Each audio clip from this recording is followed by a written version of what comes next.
What's up guys, Steven here. Welcome back to another video, and today we're talking about a really serious topic. So the last days I had a little bit more time than usual to check my social media feed, and I found this one post on Facebook where a guy claimed that 5G causes coronavirus because the outbreak was in Wuhan in China. They're very advanced in 5G, they have a lot of 5G stations there, and he was basically comparing the symptoms from RF overexposure, so basically radio frequencies overexposure, to the symptoms of the coronavirus. And this post was shared a couple of thousand times and it was confusing the people. So I thought there is still a lot of misunderstanding about 5G, and today in this video I will tell you the truth about 5G and their health effects. So guys, before we dig a little bit deeper, we need to find out what is 5G. Now 5G is the fifth generation of the mobile network standard. So we had 2G, we had 3G, we had 4G, and now we're in the fifth generation. This has nothing to do with 5 GHz Wi-Fi. This is something a lot of people mix up. 5 GHz Wi-Fi is basically Wi-Fi operating at the 5 GHz frequency, but 5G goes up to way higher frequencies and also so-called millimeter waves, which we'll talk about in a second. So when you're talking about 5G, you need to separate two frequency groups. So right now there is the sub 6 GHz band, which is basically also overlapping a little bit with the frequencies used in the 4G network, and this is everything below 6000 MHz. And then we have the second frequency group, which is higher than that. So here we also have that so-called millimeter waves, which start at 30 GHz, and that second frequency group is something from 24 GHz to around 52 GHz. But why do we actually need higher frequencies for 5G? So 5G should make all our speeds faster. Therefore, we need bigger bandwidth. Now, it's not essentially about the frequency. For instance, let me explain. If you have 10 MHz of bandwidth and you're transporting it at a 600 MHz carrier frequency, you will actually get the same throughput if you're transporting the 10 MHz bandwidth at, for instance, 39 GHz. So basically, the gigahertz, the carrier frequency, doesn't really tell you anything about the throughput in terms of speed. But at those higher frequencies, you can also have a way higher bandwidth. For instance, 4G goes up to around 20 MHz of bandwidth, but with 5G you can go to around 100 MHz of bandwidth. That means it's 5 times of the bandwidth of 4G. And when you're talking about bandwidth, you can actually imagine a pipe. For instance, imagine a pipe of 4G, which is like this size, but 5G is like 5 times bigger. So you can transport much more data in that 100 MHz bandwidth channel, which you can have in higher frequencies which are used in 5G. Now in the past we didn't need that high frequencies because we actually didn't need all that bandwidth. But right now you have so many connected devices, IoT, you need more bandwidth for video streaming, 4K, 8K, and that means we need to go to higher frequencies. Higher frequencies are actually nice for bandwidth, so you can actually put more data through it. But the bad thing is also that they don't travel that far, so you need more and more stations to actually build a network. Now the range of lower frequencies is actually much higher, but you don't get that bandwidth in terms of throughput through the network. But it's not only about handsets and much more clients in the network, IoT devices and all that, it's also about latency. We need really low latency for things like autonomous driving, where the car needs to communicate as fast as possible with the network, and this is something only 5G can do. Now there are also two versions of 5G. There is 5G non-standalone and 5G standalone. In most of the countries right now, 5G is running on 4G infrastructure, which is easier for the operators to roll out. But also you're missing some of the full 5G features. So when you're using 5G on 4G infrastructure, that means when the 5G signal is weak for some reason, which is right now in the beginning of the network sometimes a little bit hard to get a really good 5G signal, then it switches back to 4G. And during this handoff, you're actually introducing latency into the network. And latency is something you don't want on 5G, because 5G is all about ultra low latency. But when there will be 5G standalone, you actually get that super ultra low latency. So guys, that was just a little bit about the basics, so you understand why there are higher frequencies used in the 5G network to get more throughput, to get that more bandwidth you actually need to get more speed. But now I want to talk a little bit about millimeter wave, because these higher frequencies, so-called millimeter waves, that are actually the things where people think it's dangerous. Now with 5G, as I've told you, we're getting up to 52 GHz, maybe even more in the future, and everything over 30 GHz is actually categorized as millimeter wave frequency. Some people think that it will cause several symptoms and also will be used as crowd control or something, but this is actually not true, because the FCC has actually also declared it back in August last year that 5G is safe. And in the last days there were also big news that the ICNIRP, it's a prolonged name, it's the International Commission of Non-Ionizing Radiation Protection, which is based in Germany. They have also updated their guidelines for the new standards. Now, the old frequency standards, for sure they were way lower because we didn't need all that data, but now they have analyzed everything and said, okay, it's safe up to a certain limit. And right now 5G is really way under the limit. So millimeter wave in general, which is also used in plenty of countries right now, can be said is safe. Now you really need to differentiate between the types of radiation. So when people hear about radiation from 5G, they think about Chernobyl or something like radioactive radiation, but actually no. So there's non-ionizing radiation and ionizing radiation. Ionizing radiation can basically break chemical bonds, and that's doing harm to your body. And there's non-ionizing radiation, which is not harmful to your body. Let me give you an example. So sun rays. They mostly consist out of non-ionizing radiation, but a little bit also about ionizing radiation, which is that long ultraviolet rays, which mostly get absorbed by the atmosphere here. This is also why you're putting sun protection on your skin. But non-ionizing radiation is actually not harmful to your body. And yeah, 5G is non-ionizing radiation. I also had a very good talk with Thomas Gear from Huawei. I was invited to the Huawei 5G Innovation Center in London a month ago or something like that. And there they showcased the new 5G technology, and they were also answering a lot of questions about the health aspects of 5G. And really guys, that guy is really brilliant. He knows a lot about 5G, and please listen carefully to what he says about the health aspects of 5G. Alright guys, so we're here now in the Huawei 5G Innovation Center. I'm here with Thomas Gear, and he will tell us something today about 5G and answer some questions I have right over here. So Thomas, could you quickly introduce yourself? So hi, I'm Thomas Gear from Huawei Wireless Department, and I've supported the opening of this fabulous place in London. And I was actually wondering about this, who's from Huawei in the room today, Yeah? So yeah, it's my pleasure to be here today and share a bit about the exciting, experiences and why we have opened this center here in London. All right, so just for our consumers out there, in simple words, what are the key benefits of 5G, and what do you think is actually the biggest invention that has been made possible due to 5G? Yeah, I mean, obviously it's impacting not only consumers but also businesses. So I think first, in terms of the consumers, everybody knows and thinks about the speed. So for example, behind us we have those, 4G and 5G, speed, screens and testers showing you the massive difference, obviously, between the two networks. So what does that mean? It means obviously that you can download movies and episodes much faster if you have 5G.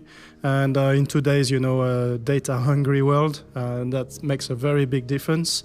And what it means as well is in terms of latency, for consumers, if you're gaming a lot, instead of just mobile gaming, you're doing cloud gaming, and that means you can do multi-user cloud gaming, desktop quality, on your mobile, or if you actually connect a 5G modem, in your home to your TV, you can have, desktop quality on your TV, and you don't need to go through an expensive PC or, a game console.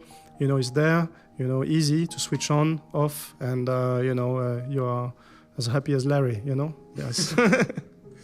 That's okay. All right, so how far are we with 5G? Should people already buy a 5G handset nowadays?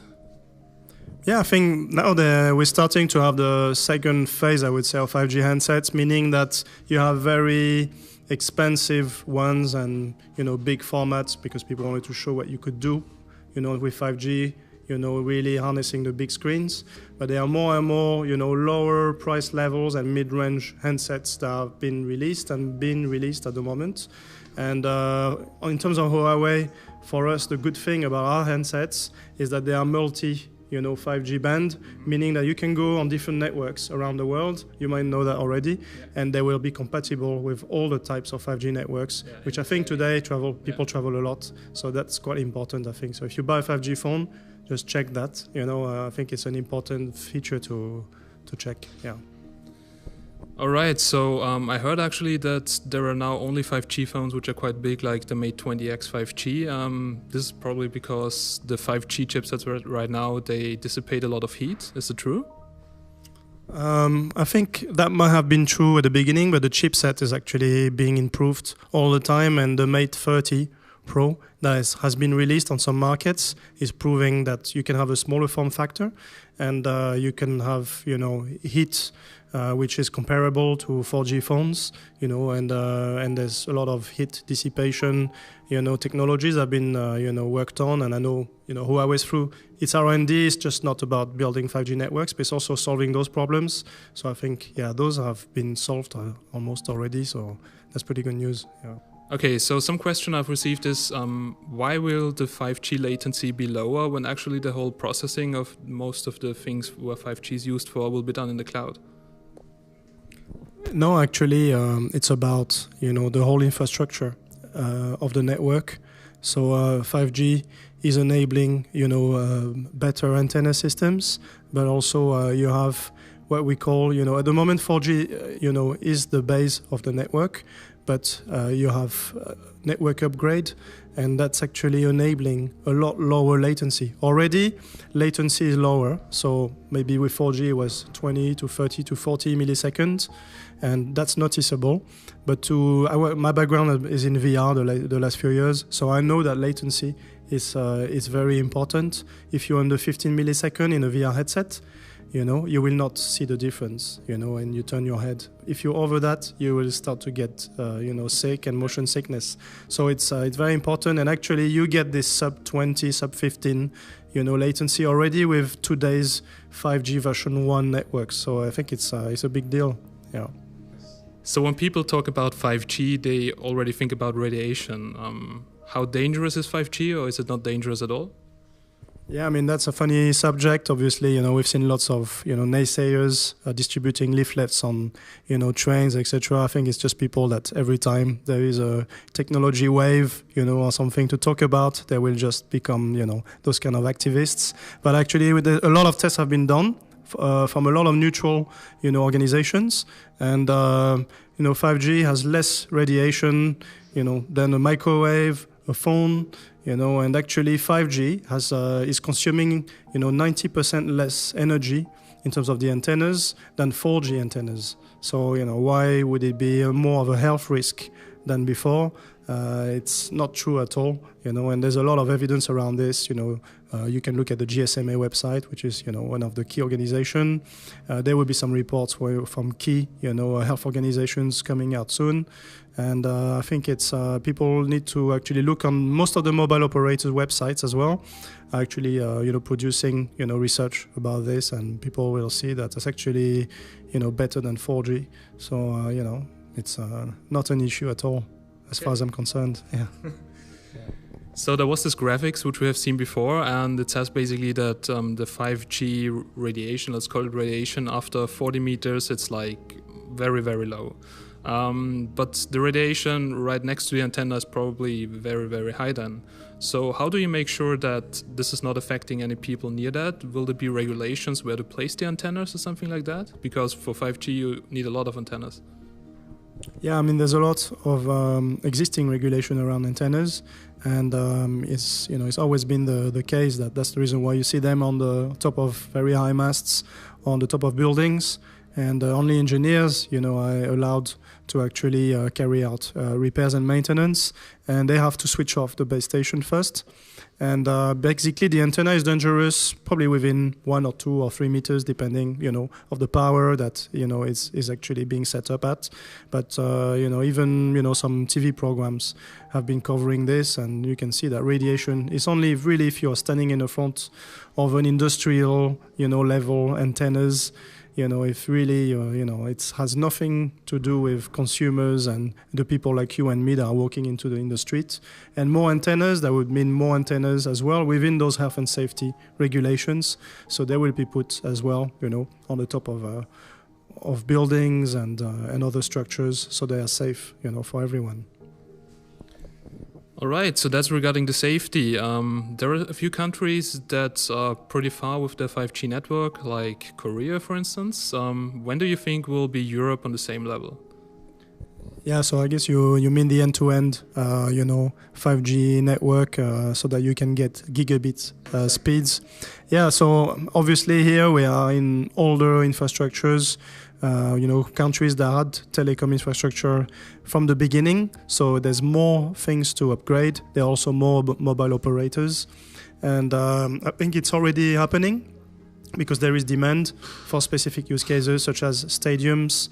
Also, they have countries like here in the UK where you need to actually provide, fiber speeds to the whole nation, and that's one of the government's commitment. So you cannot just do that through fiber. You'll have to go wireless if you want to actually, reach everybody, in rural areas as well, and in very dense area. So I think it's just a force of nature. It will just happen because it's needed, and it's under, guidelines and targets that, governments have. All right, guys, so Thomas, big thanks for all the information. And if you're interested in more information, I will leave you some links to scientific resources and research down below in the description. So make sure to check it out. And yeah, don't believe everything that's on the internet. Mm-hmm. And yeah, thank you. Thank you so much. Yeah, thank you. My pleasure. Now guys, to finally answer the question after all this, does 5G cause coronavirus or anything else? No, it doesn't, and 5G doesn't cause anything, because from my point of view, from the point of view from authorities, from the Commission of Non-Ionizing Radiation Protection and really scientists, it is actually not causing anything, so it's not harmful. And it's really crazy on how that misinformation can spread on the internet. Luckily, that post right now is tagged as fake news on Facebook because, well, some people actually believed that. They shared it, it got thousands of likes, and this is just absolutely crazy. So please, guys, always when you read something like that on the internet, do your own research. Talk to people who know about the technology, because it's always the same with new technologies. People don't know how it works.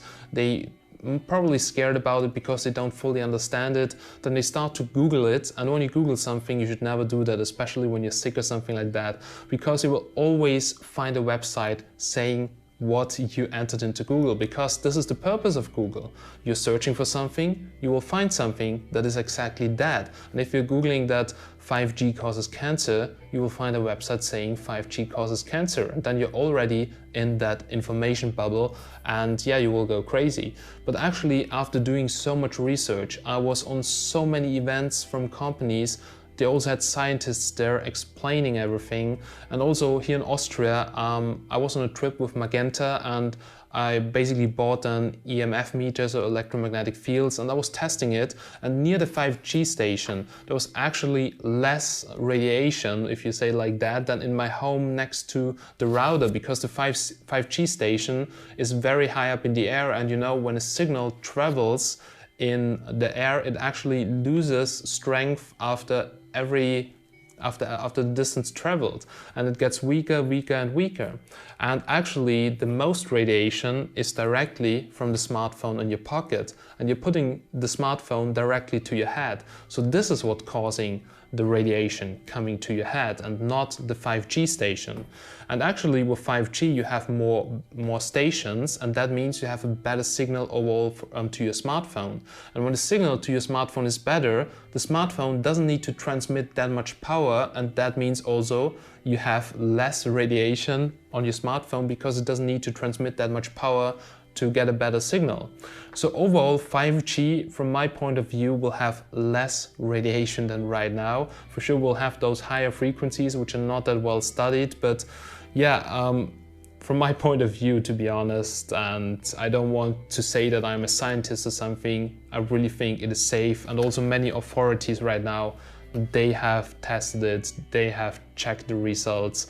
There are no increases in terms of cancer rate, so it looks pretty safe. Alrighty guys, now sorry for that long video, but I think it was very important to talk about this topic, and there is so much going on in my head that it's really crazy to structure all my thoughts about this. And I only have one very important message for you in this very hard time right now. First of all, stay safe, stay at home, work from home if you can, wash your hands, try to have less contact with people.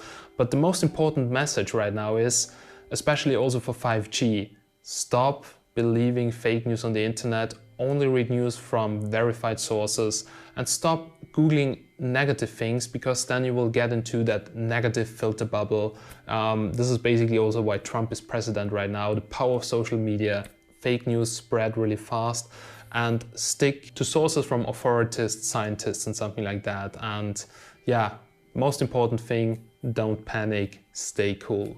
I really hope that you guys have enjoyed this video, and well, if you want to see more on this topic or more topics in the future, then please make sure to subscribe. Now also big thanks to Huawei for inviting me to the trip to the 5G Innovation and Experience Center, and also big thanks to Huawei for supporting the hospital in Wuhan, because I'm not really sure if you guys did read the news, they have actually supplied 5G stations to the network to keep the network up during this hard time right now. And I think this is really cool. They also gave away free cloud storage for some companies so that they can work from home and something like that. And I think right now in this age, it's really important that you have a working communication. And as always guys, I'm Steven from Tech Magnet, and I'll catch you in the next one. Have a nice day and bye.